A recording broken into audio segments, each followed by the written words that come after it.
halkaad nagala socotaan waa qaybtii labaad ee Somali Media Network. Axmed, si fiican maad maqlaysaa? si fiican. waayadan dambe Axmed, saad ula socoto waxaan siiba maanta diiradda waxaan saaraynaa arrintan Ethiopia. waxaa la isla dhex social mediaga waxay wadeen inay Abiy weliba uu rabo ma garanaysaa saylac oo kale. muddadii horena waa aad baan uga hadalay, laakiin aad nimanka geopoliticska u kurgala si fiican ay uga hadleen iyo taariikhaha meesha ka jira inay waxbaba runta waxan ay ka fog yihiin nimankaasi waxay ka sheekeynayeen. kolkaa bal arrintaasaan eegaynaa, bal horta aan yar dhegaysana barnaamijkan oo isagu hordhac oo kale u noqon kara arrintaas. Two countries share a long and fascinating history that stretches back into antiquity. This included the Kingdom of Aksum, which incorporates present-day Eritrea as well as northern Ethiopia.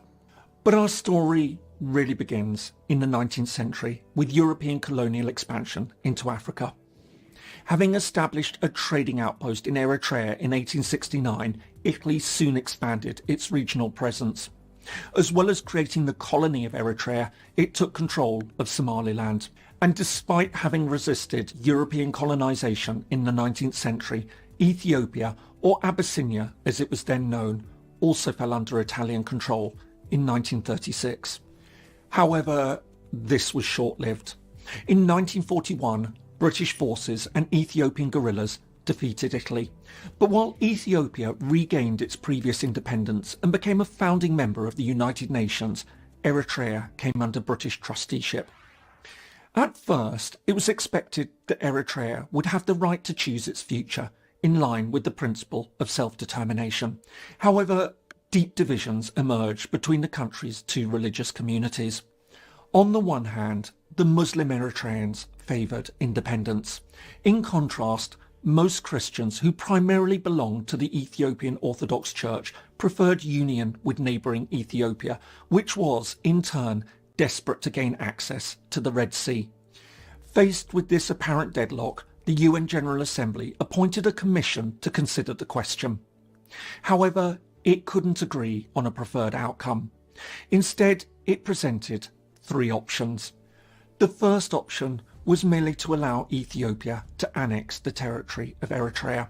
Secondly, a federation could be created between Ethiopia and Eritrea. And thirdly, Eritrea would remain a trust territory for another 10 years before gaining independence. Ultimately, the General Assembly chose the second option. Just under 2 years later, on the 15th of September 1952, the Federation of Ethiopia and Eritrea was created. From the start, it was an unhappy union. Ethiopia, being significantly larger and more populous, and with its long history of independence, immediately saw itself as the senior partner. As a result, over the next decade, resentment steadily grew in Eritrea. All this came to a head in September 1961 when an armed group, the Eritrean Liberation Front, or ELF, launched an uprising against Ethiopian rule. In response, Ethiopia dissolved the federation and annexed Eritrea. Despite this, the ELF continued its campaign over the following decade, a conflict that's now known as the Eritrean War of Independence.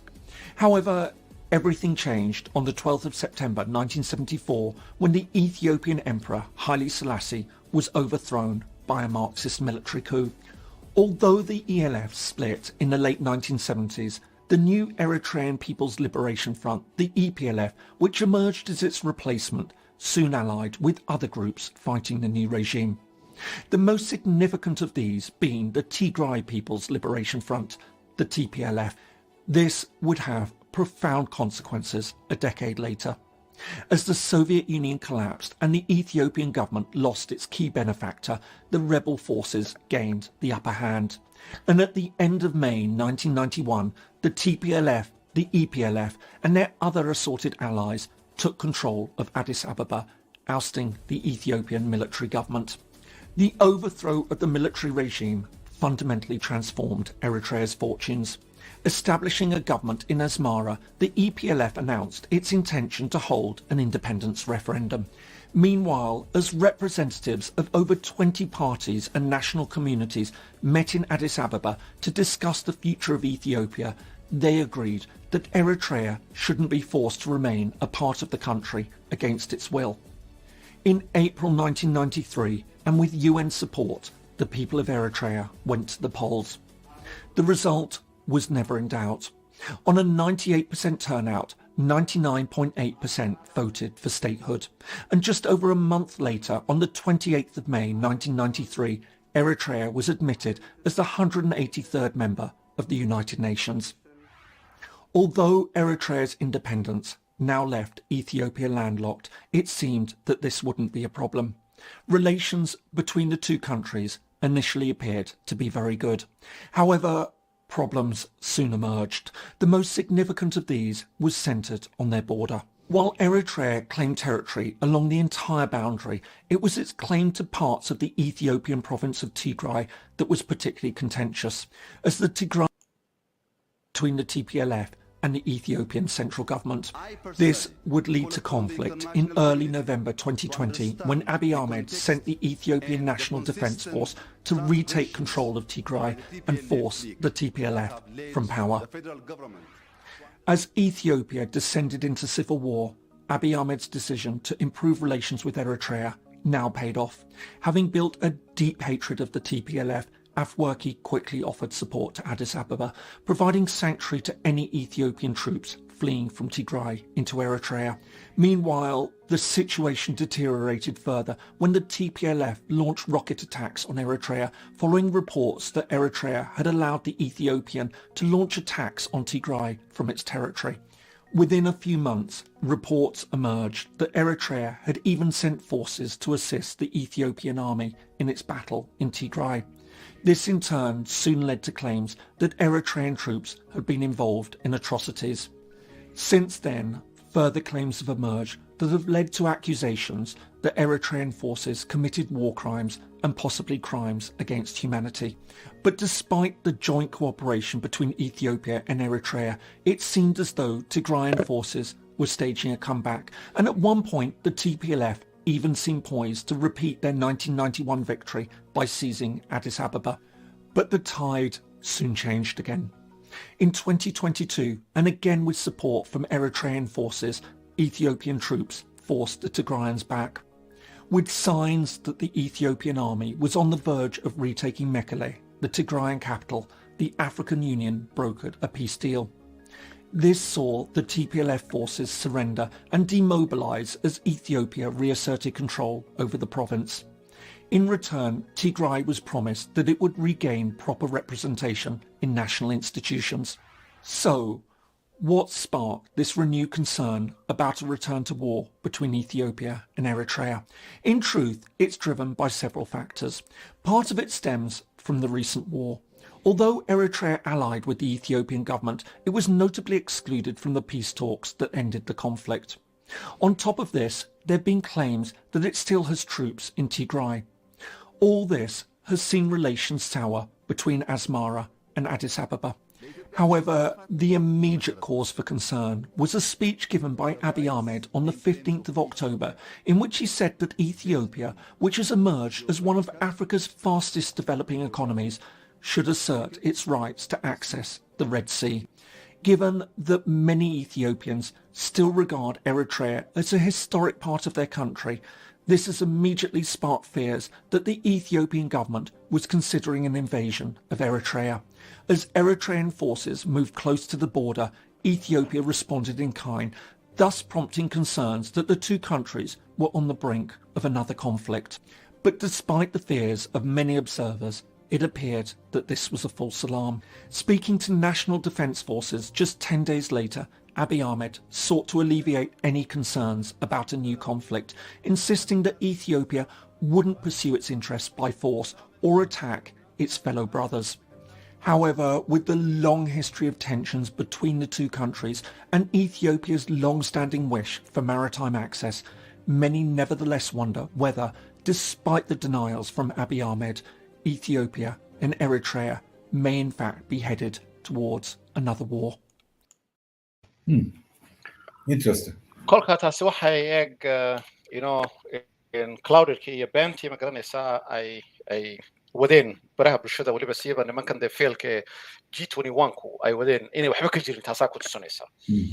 anigii ku sheegay in weekii hore waxaa tegey Afar meesha ay waxaa tegay madaxweynahan prime ministerkan Ethiopia baa tegey maantana waxaa tegay Isaias Afwerki kolka even siyaasadda Ethiopia oo dhan completely way bedeshay waagi hore waa saa u dhigay imka waxa ka soo wareegay maanta waxay tahay 2 sanadood ka hor dagaalkii kolkii uu joogsaday bay maanta ka mid tahay November in 5th waa maalintii dagaalku joogsaday ee saxiixeen maad aragtay 2 days ago bay ku saxiixeen Pretoria dagaalka hala joojiyo kolka alliance political alliance maad aragtay political force ee Ethiopia ka jira ayaa maanta imka waxay israacay Amharadii iyo waxay israacay Eritreankii dhan ka soo jeeda waxay israacay Isaias iyo ma garanaysaa Isaias iyo Eritrean ku dhanba isku raaceen waxa ugu biiro kale in Soomaaliya matalan Xasan Sheekh oo kale isaguna wuxuu ka mid yahay in maalin dhaweydna waad maqashay nin ka mid ah nimanka ugu waaweyn ee Xasan Sheekh ayaa ku tilmaamay in Abiy ku tilmaamay oo economist waliba lagu soo qoray jiraadka ugu adduunka caansan nin an a madman ba Ethiopia maamulay Soomaalidu waa yar too much ma garanaysaa kolka waxyaabo waxa jira qofka bini'aadanka personalitygiisa adoo gelin waxaad ka hadli kartaa siyaasaddiisa ma aragtay kolka waxay ku tusinaysaa waxyaabo badan oo Ethiopia matalan taariikhdan waxay xuseen in Eritrea Liberation Front-gii ee dadkii muslimka boqolkiiba ma garanaysaa 60 maanta ay geedka ku xidhay Isaias inay meeshii ka baxeen Eritrean People Liberation Front oo iyagu Marxist sida imika matalan TPLF Marxist bahayn labadaba gaashaanbuur samaystay 1991kii kolkii uu Cold War ku meesha ka baxay hubkii ay heli jireen in dargigu heli jiray sida Ziyaad Barre oo kale waa kuwii dee hawada ka wala baxay maad aragtay kuwii dictatorintii oo kale kolkiina waa kuwii qabsaday isla markiiba Malla Zanaawi baa yaa aqbalay oo yidhi Eritrea independence-kayga saddexda qodob ee dhigan oo adiga arkay annexation iyo federation iyo ma garanaysaa independence kolka dadkiina way u codeeyeen sidii bay gobonnimadooda ku heleen adu sheekada nimka soo gaabino waxa weeyaan arrinta ugu weyn ee nuxurkayga waxa weeyaan waxaan la sheegay Saylac iyo Soomaalidu ma garanaysaa Amhaarada tiradeeg Said Arut Abit isagoo loo yeedhin iyo waan joogaa ma garanaysaa Soomaaliya Geeska Afrika maanta kolka maba jiraba Somaliland baa lagu xuqinayaa maayna wax la socdaba ma jiro imka arrinta imka ninkan ugaaskan Cabdulqaadir la yiraahdo kuwan Samaroonku iska dabad mareenka ma aragtay adiis waxa ka soo kaxiyay maalin dhaweyd ugaaskan kale Ciisaha oo keenay in Ismaaciil Margeela arrinta ka dambeeyay nacam iyagu meelo bay magaran meelo gaagaaban oo hoos baa lagu meereysanayaa ee maaha big picture ka socda iyo arrimahan ma garanaysaa sida matalan khaliijkan iyo wadamadan carabtu say ku yihiin iyo arrintan kale ma garanaysaa Europeanki iyo qolooyinkan kale oo dhan iyo impact ay ku leeyihiin picture kaba kuma jiraan they are not part of the equation of ma garanaysaa power sharing kolka bal Axmed maxaad ku dari lahayd intaan barnaamij yar oo kalaan u gudbi lahayn intaan u gudbin maxaad ku dari lahayd hadalka nuxurkiisa aad dhameeyay waxa uu oran lahaa dadka Soomaaliland waxay u baahan yihiin iska ilaaliyaan barbandada aynu inagu u fidinayno huwad صح sida nimankan nimanka nin baarlaman ku jiro Maxamed Abiy Ahmed arkayo la boogi inaanu fahamsanayn ba waxa ka socda meesha صح meeshu kaga jiraba waa nin xildhibaana wadanka maamulo ka mid ah cadayn karaa he can call wuxuu u yeeri kar lahaa full ambassador baa jooga Hargeysa in fact u jira maybe 100 feet meesha fadhi oo xaqiiskiisa call him and say okay ii sheeg maxaa ka jira arrinka xaqiiqda heli karaa laakiin dee intuu idaacadda tago waxa uga muhiimsan baad moodaaba inuu idaacadda hadlo oo dad degeystaan oo la falanqeeyo waxaynkaas marka waxyaabaha waxaan u baahnayn iska ilaalino runtaas ma ku darla ما هي أرنتها وحويان أرنتها وين ماشي جرت وحال الضونة سيدة دي أمين قف كسبار ما هو الله السعودة لكن سومالي إنه مدحوينا ماشي maamulo wuxuu u baahan yahay inuu gacan bira ku qabto arrimahaas oo kale because waxaa jira waxyaabo maad aragtay faraha ka baxaya even nimka qof baarlamaagu xaq buu leeyahay inuu codo fikrada wax ka dhibto laakiin waxaad arkaysaa arrimo lagu duminayo Somaliland oo arrimo ma garatay sida imka Zeylac oo kale oo waxba ka jirin ba imka aniga kule researchga adduunku waxay ku sameeyeen in Zeylac oo kale even casab maad aragtay casabtu doonaya maanta inuu weeraro leeyahay afar baa degtaa Abiy inaba la isticmaali karin oo waqtigii wiigi hore insaan wax hadalay hayl islaasiye dargigii oo duuniya yaryar baa lagaga soo qaadi jirayba waxay u baahan tahay masawac in porkan kale Djibouti iyo berbera weeyaan saddexda ugu weyn ee la isticmaali karo deep water waliba siiba berbera ah iyo Djibouti kale adduunkiiba imka la yaabay maad aragtay arrintan Ethiopia kolka imka waxaa jira Mareykanku inuu bilaabay ma garanaysaa in ururada diaspora-ga jooga iyo kuwa gudaha la xiriiraba inuu shirar u qabto ururkayga even waa loo yeeray Somali Democratic Council waanu ka qayb geli doonaa iyaga soo socda waxaa laga yaabaaba inaan I will travel to Washington DC maad aragtay oo shirar baa socda oo aad u badan because waxay ku wareereen maad aragtay ninkan Abiy saad la socdo dagaal buu ka soo baxay oo qoladan Tigrayga uu la dagaalamay imikana dagaal kale uu galay oo qoladan uu la dagaalamay in Amharada oo de u gumaaday imika maalin dhaweey dhaqaalaha Ethiopia waxa la yiri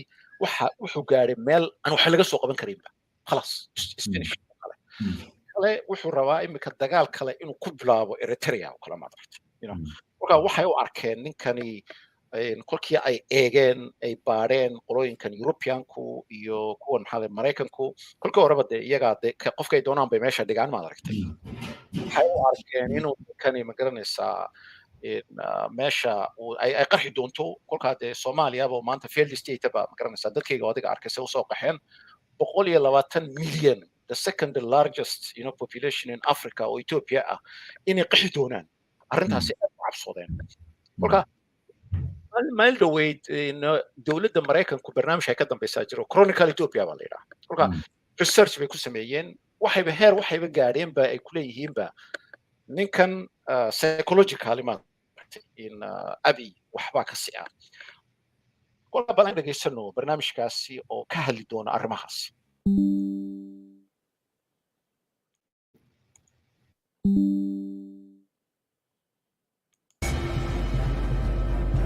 Over the course of 5 years, Ethiopia, led by Abiy Ahmed and the Oromo Prosperity Party, has tragically been ensnared in an unending cycle of turmoil. This relentless stream of conflict, characterized by a heart-wrenching propensity for bloodshed, has left an enduring scar on the nation. The puzzling question at hand is why Ethiopia, under Nobel laureate Abiy Ahmed's leadership, has experienced successive cycles of violence, despite his initial promise of peace. This conundrum necessitates a closer examination of the underlying factors behind this turmoil, particularly Abiy's rapid shift between conflicts and the unprecedented bloodshed during his tenure. Why does Abiy, along with his loyal Oromo political base, seem to constantly shift from one conflict to another, with Eritrea now emerging as the latest focal point of interest? The unsettling prospect of another major war hangs heavily over the region. There's a critical question that needs to be asked. Can Ethiopia endure more bloodshed, especially after enduring 5 years of violence in regions like Amhara, Tigray, and Afar? Can he govern without resorting to bloodshed, states of emergency, or civil war? What drives his inclination to be trigger-happy, to retaliate, to instigate and fuel hatred, and his insatiable thirst for violence and bloodshed?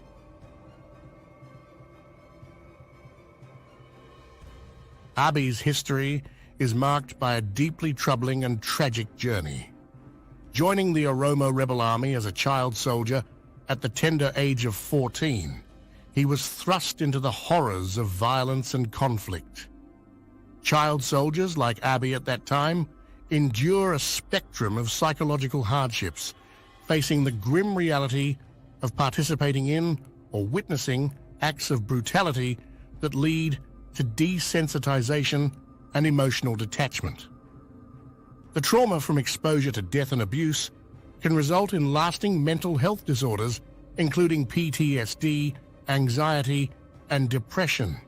Moreover, their involvement in warfare robs them of their childhood and disrupts normal brain development. It's reasonable to consider that Abiy may be suffering from the traumatic experiences of his violent past. His track record as a rebel, foot soldier, chief spy, and later as prime minister has been marred by significant bloodshed and conflict. As a nation, it's important to address the impact of his violent predisposition and untreated psychological trauma. Considering these concerns, it's imperative for him to seek professional help and taking steps to address his past traumas. Whether it be through therapy, counseling, or other forms of support, it is crucial for his well-being and for the nation's stability that he receives the necessary care. Over the past 3 decades, Abiy Ahmed has immersed himself in 3 major Ethiopian wars, donning different hats in each. His turbulent odyssey kick-started when he was a mere child, thrust into the chaos of a communist regime, joining an ethnic Oromo rebel movement at the tender age of 14. He then waded into the harrowing Ethiopia-Eritrea war in 2000 as a foot soldier. Fast forward to the present, and he stands as the commander-in-chief in an extraordinarily brutal war with TPLF, one that has claimed millions of lives and resulted in a staggering $28 billion in destruction across Tigray and Amhara and Afar. He has also recently initiated another civil war, this time targeting ethnic Amharas. There are growing concerns about the possibility of future conflicts involving Horn of African nations, with Eritrea being a particular focal point. One might assume that someone who has witnessed the horrors of war would strive for peace. However, Abiy's actions tell it. kolka Ahmed guud ahaan qoladan magaranaysa Mareykanku in 1991 waqtigii dargiga laga adkaaday shirkii lagu qabtay conference-kii ugu weynaa waxa lagu qabtay London in ninka Cohen la yiraahdo ee secretary-ga of African Affairs yaa ka dambeeyay yaa u yeedhay TPLF-tii dargigana way u yeedheen kolka waxay iyaga de transitionalka u sameeyay waqtigaas imikana Mareykanku in dadka mucaaridkood waa loo wada yeedhay waa lala shiray ujeedada ugu weynena waxay wadaan inay ku sameeyaan regime change not only Ethiopia Eritrea na taasi iyo uga socdaan because waxa weeyaan dhibaatadan ka jirta saan kolkii dhaweyd ku lahaa waxay ka cabsoonayaan inay 120 million dadkaas inay ku soo fatahaan garanaysa iyagoo qaxootiya in wadamada Europeanka kolka aad waxyaabo badan baa socda laakiin su'aasha la isweydiinaya waxa weeyaan even Abiy hadduu meesha ka baxo yaa qaban meeshii waxa loo kala fadhiyaa iminka matalan haddaad iminka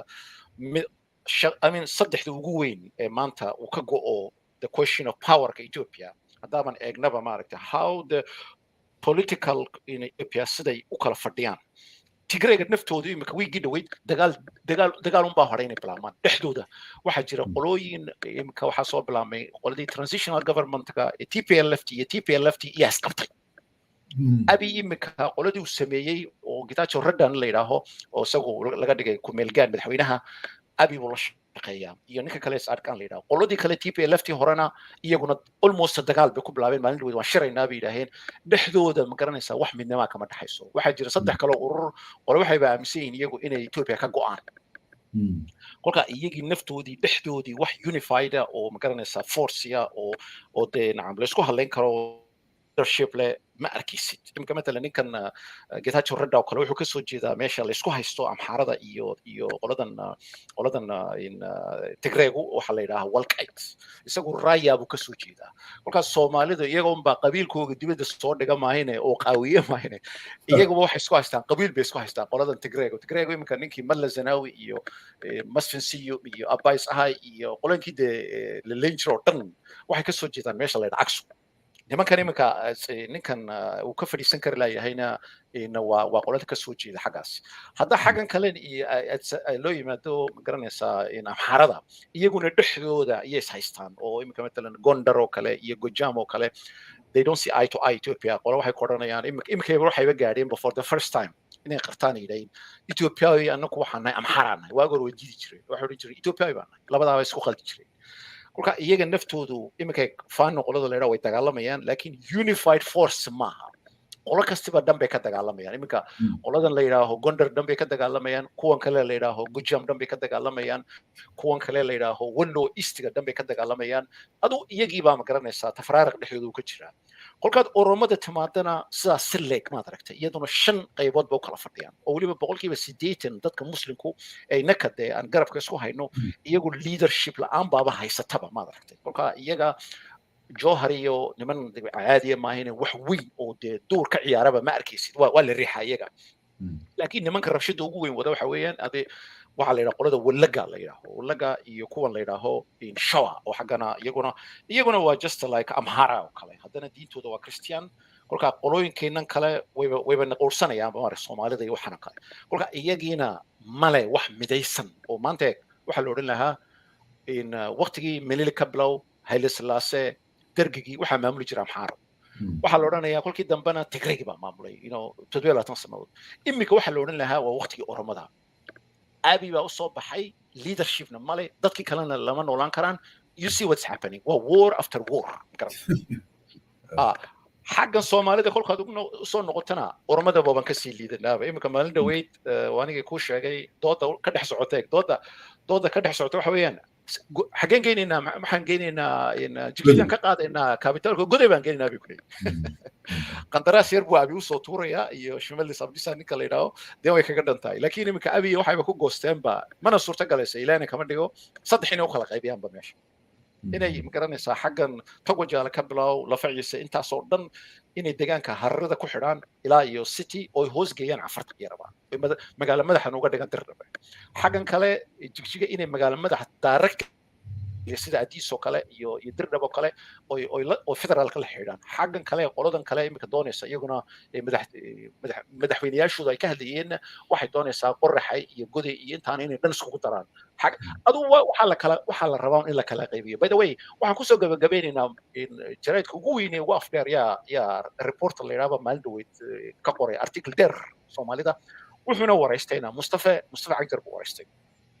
waxay ku yidhaaheen mustafa qolooyinka kaa soo horjeeda sida ONLFta iyo qolooyinka kale waxay kugu tilmaamaan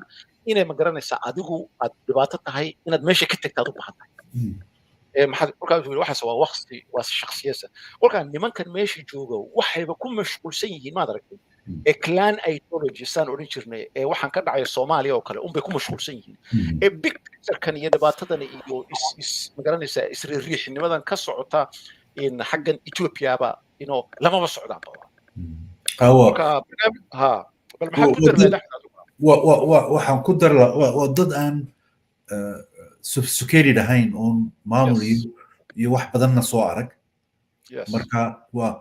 iyaga waxay ku tahay cultural shock marka tii reer miyigun bay weli ku dhaqmayaan oo qabyaaladii iyo wixii iyo garanaysa iyo inaga reer hebel iyo inaga reer hebel marka